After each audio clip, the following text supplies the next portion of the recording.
Joining us today is Amir Avitzur of Avitzur Asset Management. This is a New Jersey and New York registered investment advisor that's been providing management of investment portfolios for individuals and small businesses since 2004. Amir is also the author of Why Do We Sell Low and Buy High, a book about common investor mistakes, which we also look forward to hearing about. But before we do all of that, Amir, if you could just tell us how you got to where you are today and what were perhaps some of the experiences or people or books that shaped your investment philosophy. Okay, very good. And thank you, John, again for this. So my story, I came to the U.S. about 14 years ago. I came really for a software solution company, or more of a startup. We were about 12 people, and we developed software solutions for the financial industries. And what I found out within 3 years within the company is that I'm much more passionate about what the financial institutions are doing than what my company is doing. So I started on my own to learn everything that I can about investments. It started with books and then talking to few people in the industry. And around 1999, I took my first trip to Omaha for the annual meeting of Warren Buffett. Over there, I met few other people, and the bug just caught me. Few years after that, a couple of friends of mine, which I've been talking about investments for 5 years at that point, asked me if I can manage their money, and I went through the process of registering my firm and myself, and started to manage them, and that was in 2004. I made a switch to almost completely to investment a few years after that. At the same time, I also was still involved with software companies and with several small businesses, which today I can really appreciate that as looking from the eyes of small businesses and learning businesses together with the owners definitely helped me through my investment. So as you mentioned today, I'm mainly running my investment company, still providing some consulting for private companies, and very proud also to write my book. Now, could you tell us a bit about how you approach investing? There are many flavors to value investing. There's the Ben Graham style deep value investing. There's more of the Buffett style, looking for great companies at good prices. How would you describe your own approach? Yeah, so I tend to be more of you can say a Buffett style than a Graham style. With one caveat, I do look for a strong balance sheet, meaning that although I'm looking for the more quality company, I will not invest in a quality company that have a lot of debt on their balance sheet. As many other value investors, I focus on the three areas of the companies: the business and its competitive advantages, the managerials and the leaders of the business, and of course the financials behind it.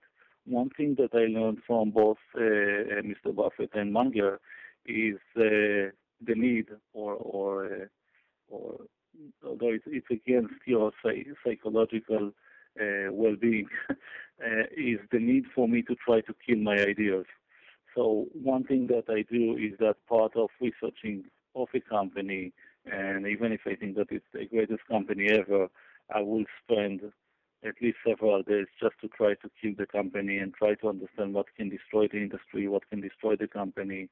And just if I get to the notion that although every company can be destroyed, but the probability is pretty low, then I will go ahead and invest again if the price is right. And in terms of the portfolio itself, so clearly you manage risk on the company level by investing in great companies. And then how many investments do you typically have at a time? Okay, good question.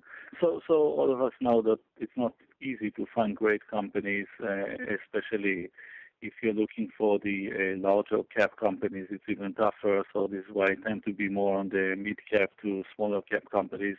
But usually I will hold between 10 and 15 companies. Each one of them will be between 5% to 8% of the total portfolio. I'm not trimming a company if it continues to grow and it continues to trade for what I think is below its intrinsic value. But when it's reaching the 15-20%, then usually this is the top of one holding of mine. One more thing that is important for me, or at least what I try to convey to my clients, is that I'm very comfortable being in cash, meaning that if I don't find something to invest in, it's okay for me to have a position of even 30, 35, 40% cash. Hmm. That, of course, begs the question, how much cash are you holding today, and does that say something about your macro view, or is it a function of just the opportunities that are out there from the bottom up? hmm So today I hold about 25% cash. It's not the higher end of my cash holding, but it's definitely also not the lower end. In 2008-9, I was below 5% cash. Um, it's not so much my view of macro. It's just I'm finding more companies that I held for several years that are reaching the price that I'm comfortable in selling them, and I don't find the same amount of companies to buy. Hmm. The companies that you do buy, are they in specific industries? How do you define your circle of competence, and where have you found the most fertile ground for investment? It's a good question. So although I'm coming more from the software side or the IT side, I rarely invest in pure technology companies. I rather invest in companies that utilize technology, or even more than that, with companies that have both the technology and the information, proprietary, if possible, information behind it. I found, I won't talk about specific companies, but I found a lot of fertile ground with property casualty insurance companies, and mainly more of niche players, and not someone that, I rarely go to the pure auto insurance companies, but I will look more into specialty insurance. In 2000, I think it was around 2000, I heard a lecture by Bruce Berkowitz and his take about the insurance company, which really struck an accord with me.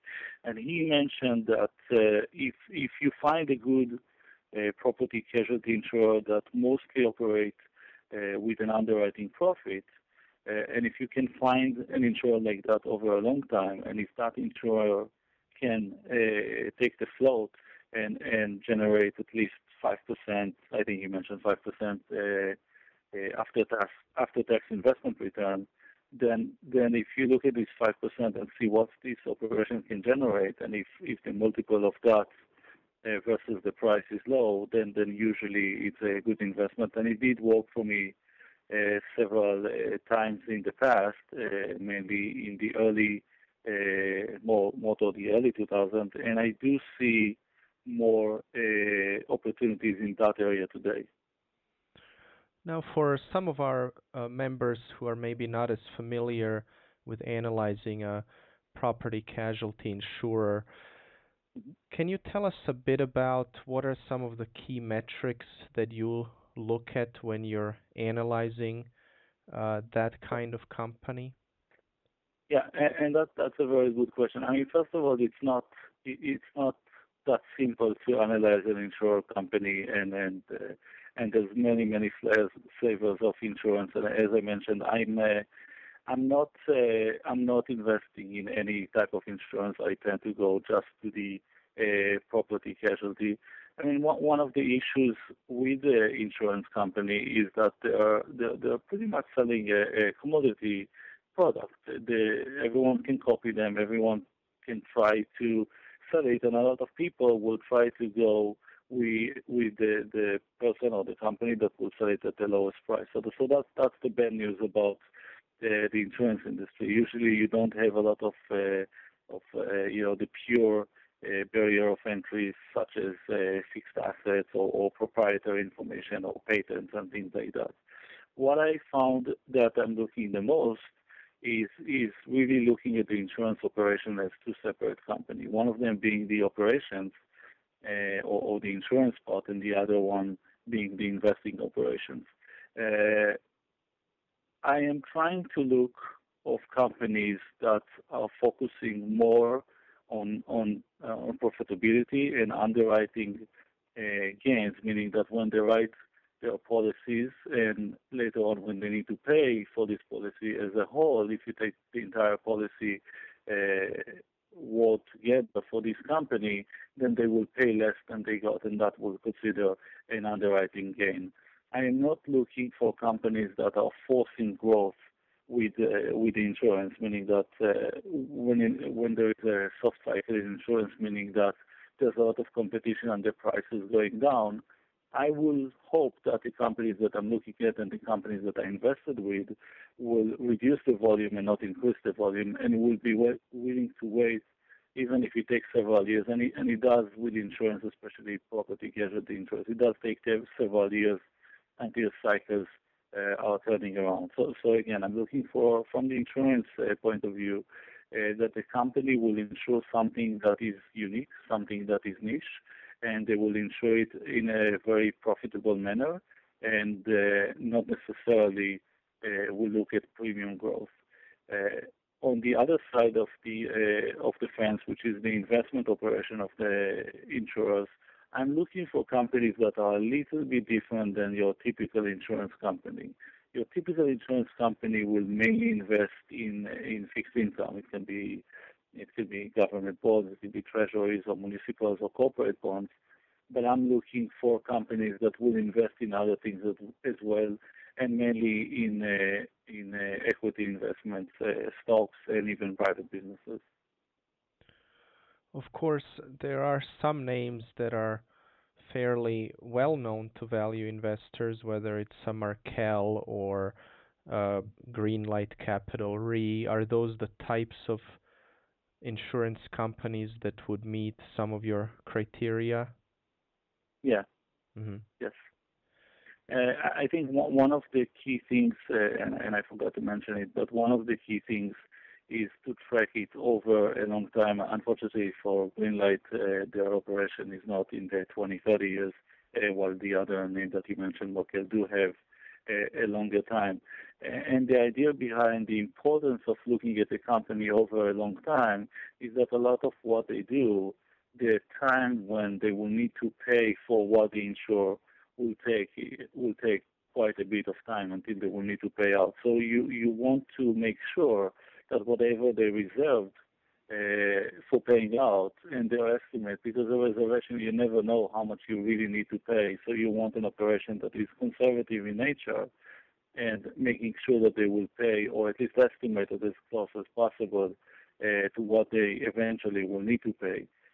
So one metric that I do track is their handling of the reserves and how reserves are changing, meaning that did they reserve the right amount, or they keep on needing to increase the reserve because they underestimate the amount of money that they will need to pay.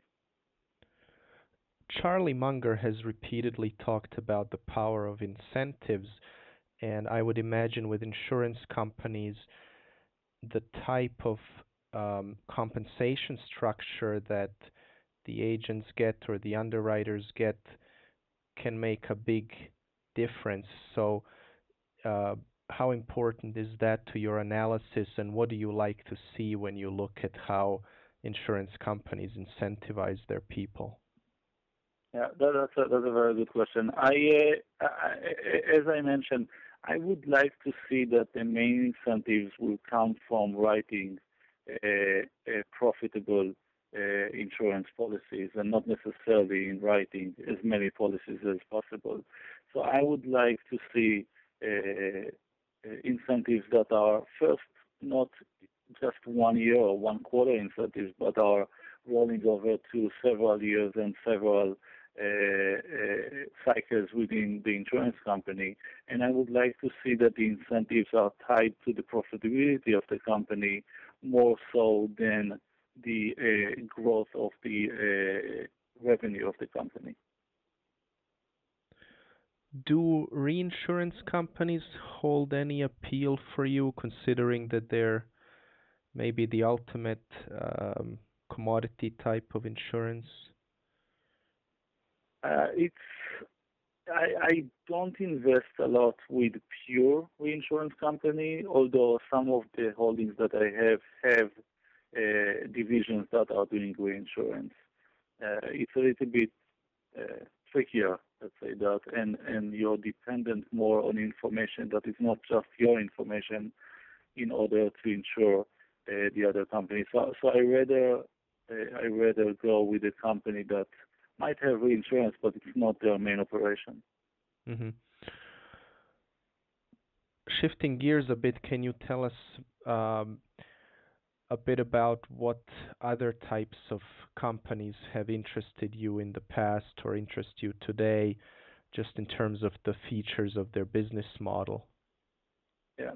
So what I'm trying to look on top of insurance is when times are not great, and when something is happening that is not good, or at least doesn't look good for the company. And I'll give you an example. And again, I apologize, but I try not to speak specific companies. For example, in 2008, 2009, I invested in few of the luxury retailers that cater more to the higher end of population.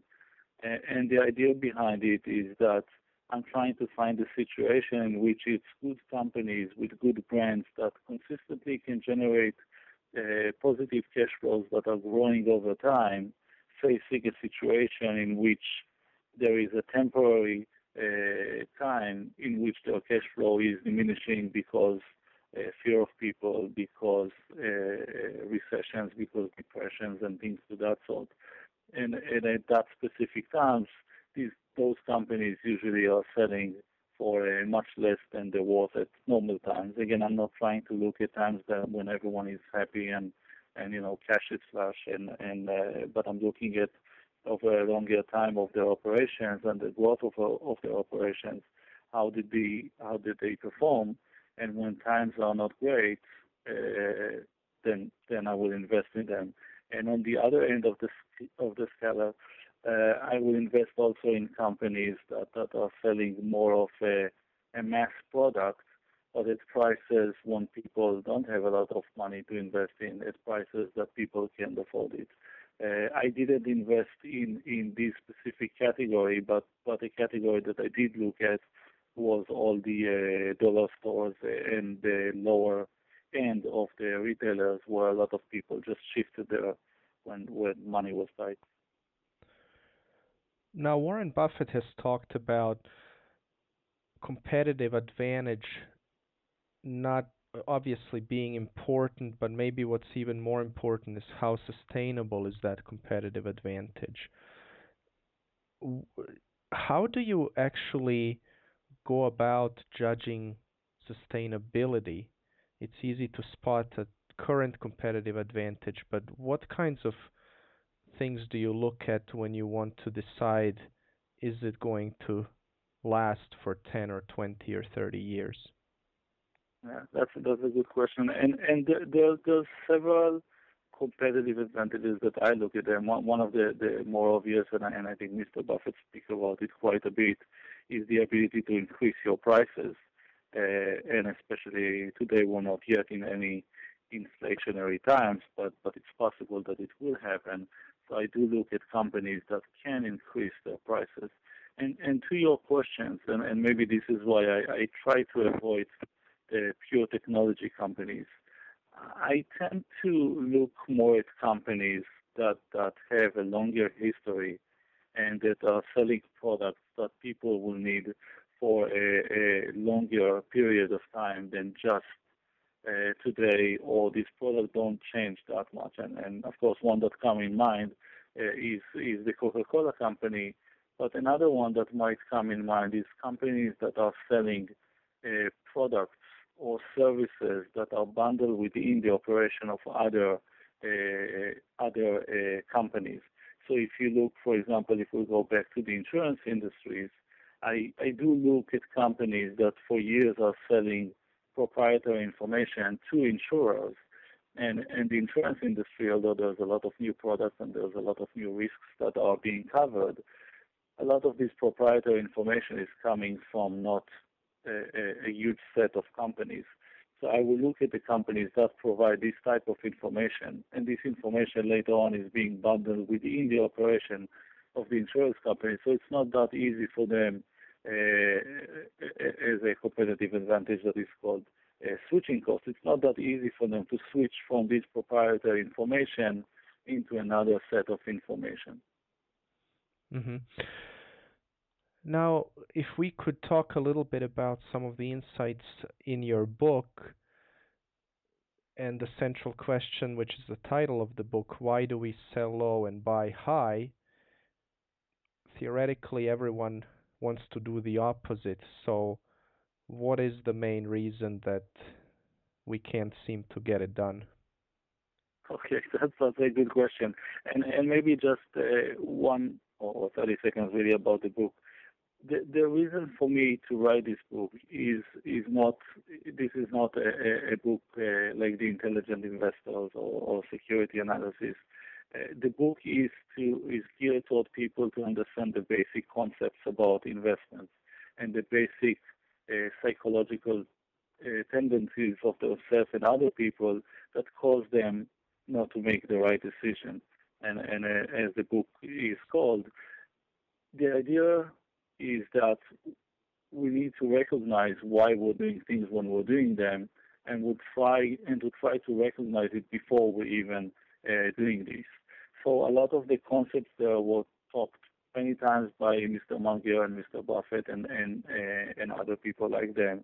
And what I try to do is just to combine them in one book. So some of the tendencies that I've seen with people, and maybe I'll start with the biggest one, is that most people are, because of having the price of the stock as the one piece of information that they see all day long and they hear about it all day long, slowly but surely they're starting to believe that the price is really the value of the company.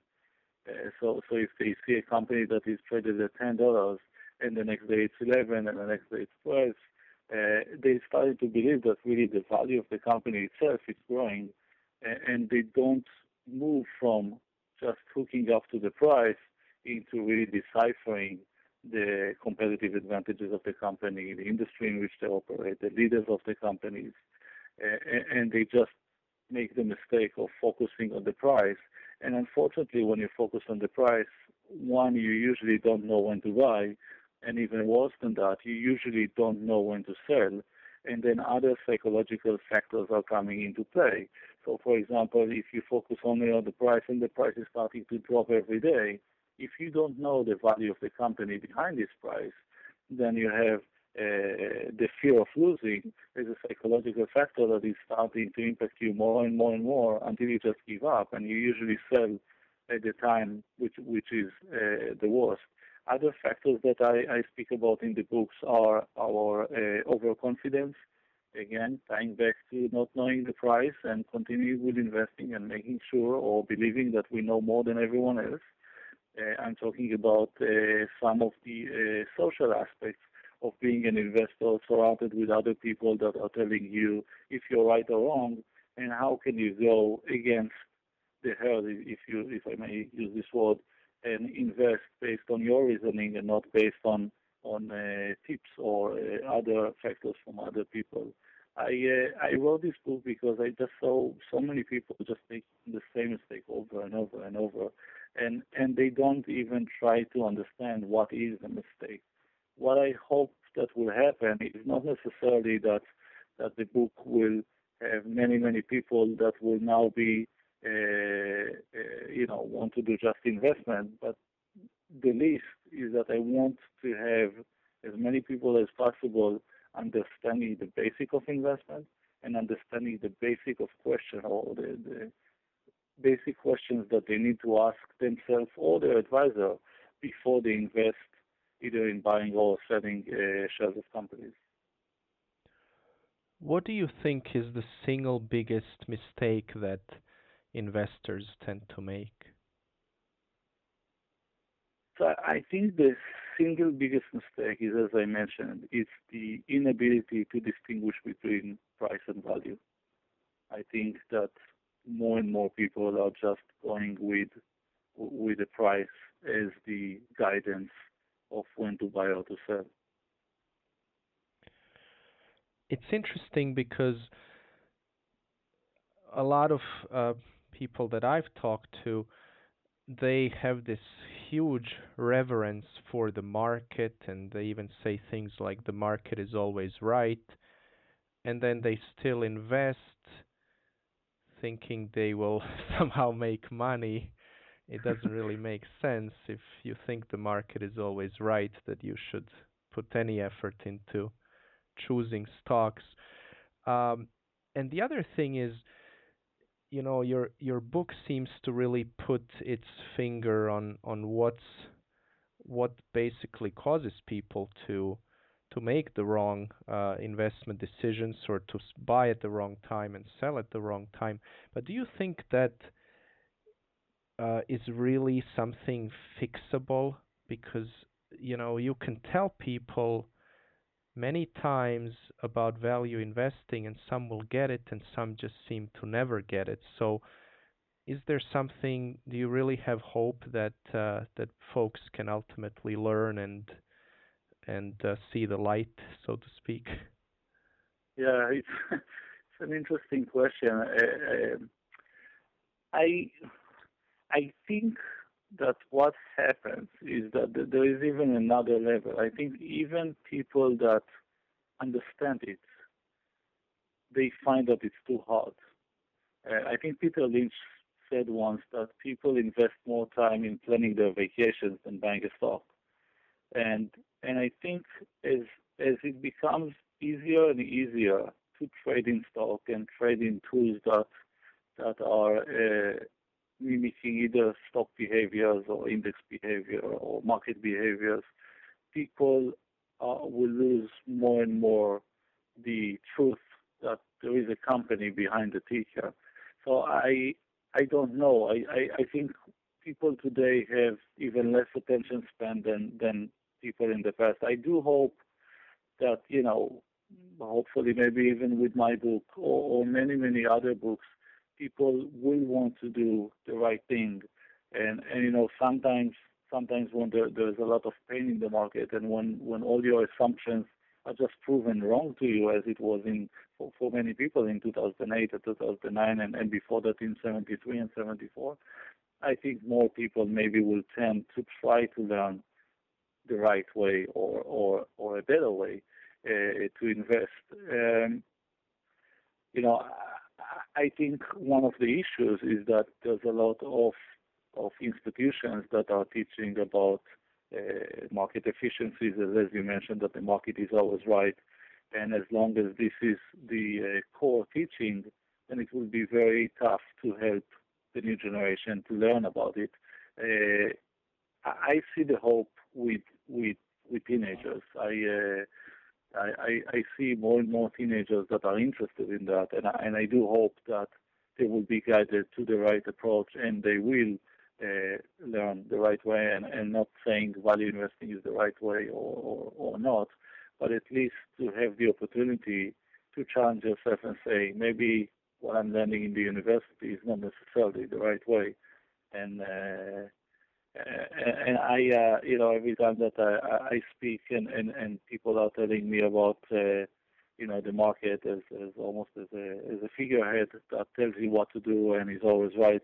I always like to quote Benjamin Graham that says that and I apologize if I don't know the exact words, but I think he said that the market is there to serve you and not to guide you, and it's the pocketbook of the market and not his wisdom that you will find useful. And I think if people would get that, then there is a better chance to have a next generation of better investors. I'm sure as an investment manager, you also have the challenge of educating your own investors so that they don't sell low your services when when volatility inevitably brings the value of their portfolios down. So maybe your book can help some of your clients or the clients of other investment managers as well. Tell us a bit about how do you communicate with your clients and how do you go about finding the right clients to fit your investment approach? Yeah, and this is I think this is almost the toughest part in the profession is how do you find people that uh, can behave almost like you when the market are going to either side, not getting too excited when it's going up and definitely not get too disturbed when it's going down. Uh, Two things that I'm doing is that prior to bringing on any client, I go through a pretty lengthy session with them, which can be 3, 4 hours, and trying to understand really the risk tolerance because I do invest in a more focused portfolio. As I said, it's about 10, 15 stocks. So it has a tendency to be more volatile than an index, for example. Uh, Funny or sad, I don't know how to say it, but after 2008, I have better example with people and their reaction, and so that's one thing I try to speak with them before, trying to analyze before, and give them real life scenarios of what will happen. What happened in the morning if you come and you see that your portfolio is 30% less than you saw last quarter? How will you react to that? And you try to figure out, and when you do it face to face, sometimes it's easier to see if people are comfortable or not comfortable. I am, I have my own checklist, and I'm okay with, although it's kind of like against my wish to help as many people as possible. I'm okay with telling no to clients that just don't fit that model, meaning that they just will not be able to sustain themselves in a risk of a market going up or down. So that's one thing. The second thing, and maybe there are three things. The second thing is that my clients are very comfortable, the same as I am, with cash in their portfolio. I don't take any clients that needs the money for the next 5, 7 years. I explain everyone that needs it for the next 5, 7 years that I don't think the stock market is the right place for them. I upfront telling them that you can be in a 30, 40% cash position, and we can, for even for a longer period of time, perform less than the market. So that's the second thing. And the third thing, and especially it was a good reminder in 2008 and 2009, is to always have open communication. I try to meet most of my clients on a quarterly or at least twice a year basis, and speak with them about investments, speak with them about the future, speak with them about what they want to have, speak with them about their feeling of how the portfolio is performing. And sometimes it's better to do it when the portfolio is not performing versus the market, because when the portfolio is much better than the market, then everybody is happy, and you won't hear the right answers that you want from your clients. Well, Amir, this has been very educational and interesting. I really appreciate your time.